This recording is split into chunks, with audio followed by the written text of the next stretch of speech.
So we thought we'd just hold a Q&A session. It's actually your time. You can ask us, you can get under our skin. You can ask us anything personal you want to. Well, okay, hang on. Well.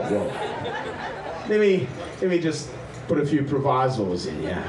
Before you even ask the question, I do have an answer for everybody. I'm not gay. Okay? What makes your day classified as a stressful day? What makes my day classify as a stressful one? If they run out of beer at the news cafe. I wanted to know if the Peri-peri is real. What do you guys think? Who is Peri-peri?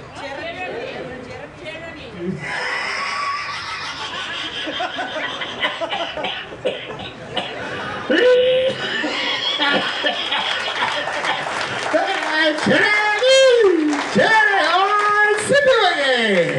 Right. Jumpers, I'd just like to find out, when are you going to write your own book on your life?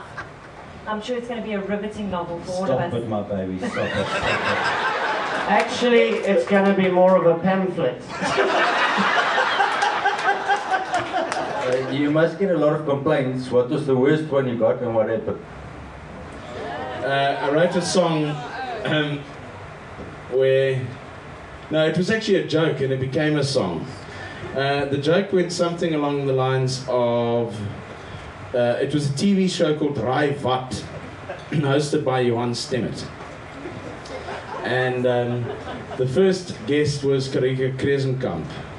And she came out, and of course we had all the sound effects and all the rest of it going. Karika, hallo Karika, hoe gaan het? Nee, Johan, gaan goed. And then they dropped the picture of the thing that you had to guess about. You got 20 questions, okay?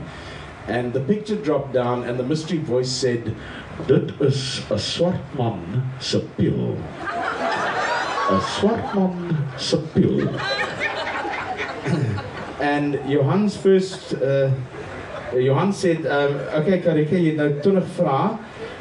And Karika said, "Johan, kan dit deur 'n mens geëet word?" And he said, "Ja, dit kan eintlik deur 'n mens geëet word." And she said, "Ek weet dis 'n swart man se pil." How do you guys know what buttons not to push, and how do you like take the beating? Well, I have therapy every Thursday. But you know what? It's safe space. I mean, I'll tell you a story. When I was pregnant with my daughter, I had a placenta previa, and so it was touch and go for the first 4 months as to whether or not the pregnancy was going to last. And I want people to know. And the only people who knew that I was pregnant was my immediate family and the Rude Awakening, because I have terrible morning sickness.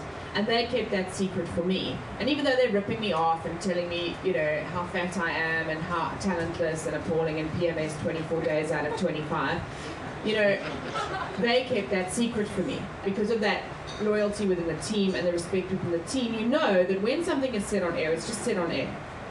I don't know how much Sam is paying her therapist, but that's obviously his story. What we say, we mean.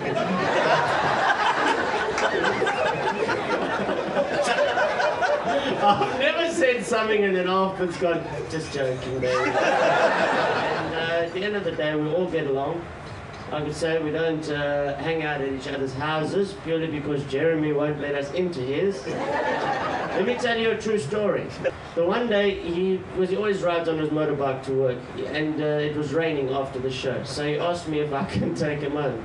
So I thought, shit, here's my opportunity. So we're busy driving, and I'm like, okay, how subtle can I be here? So I'm like, as we're nearing, saying, yeah, left, yeah, right there, okay, through the boom, it's number right there. So I'm like, Jim, I'm thirsty. He says, okay, no problem, there's an engine just the other way. If you go down here, we took a left, and I'm like, oh man, okay. Jim, I need a pee, eh? So he says, well, if you get out of the car, you can go here against the wall. And at that stage, I realized that we're never going to see his house. So we don't hang out, and I don't think we'll ever get to have a braai at Jem's house. Yeah, I think that if we took our own charcoal braai and went outside Jem's house on the pavement, he would bring out a coleslaw or something for us. I do. Jem, am I right about that? Anyway, next question.